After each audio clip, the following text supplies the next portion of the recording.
I just hope we can find a solution that gains support in the country. Understood.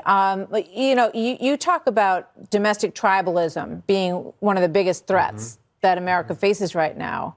A lot of people think that comes from President Trump. And, do you think that? If not, where do you think it's coming from? I think this is a problem that's been growing for many years. I understand that when you go into an election, you say, I'm smart and you're dumb, or I've got the better idea and yours are no good. Elections are raucous. They're fights, this sort of thing.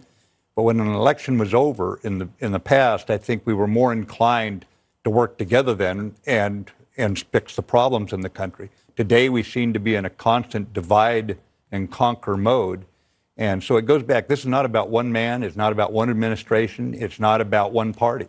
This goes back a while, and the majority of Americans are going to have to decide the person they disagree with might actually be right once in a while and start listening to each other. George Washington put it this way. He said, you listen, you learn from other people, you help them, and then you lead. He had a very monotonous but very pragmatic way of going about listen, learn, help, and lead. I think we need to get back to the father of our country's. I think when it comes to reading, you do a lot of reading. You have a 7,000 volume library. You say you've read about 90% of them.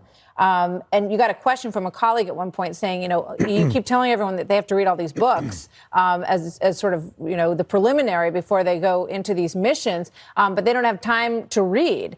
And you said by reading, you learn through other experiences. Generally, a better way to do business, especially in our line of work, when the consequences of incompetence are so final for young men. Mm-hmm. Yeah, the Marine Corps assigned you a reading list when you first come in the Marine Corps, and then when you get promoted, Martha, they give you a new list each time. You finally get all the books done when you're a captain, they promote you to major, you got to start over. Even generals, by the way, get a new list of books they have to read.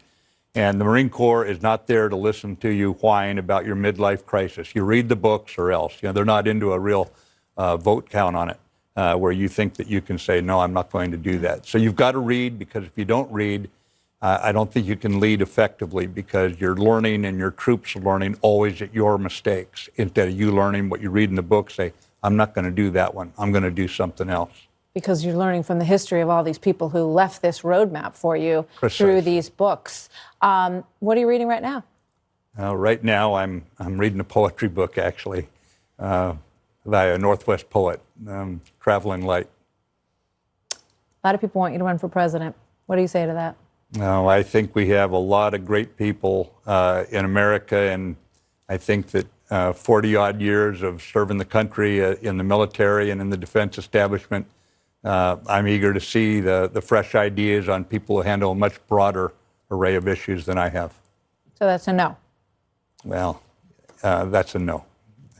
A little hesitation. No, there's not a hesitation. I'm just trying to think how to say no even stronger. General Mattis, thank you very much. Good to have you with us. Great book, great read.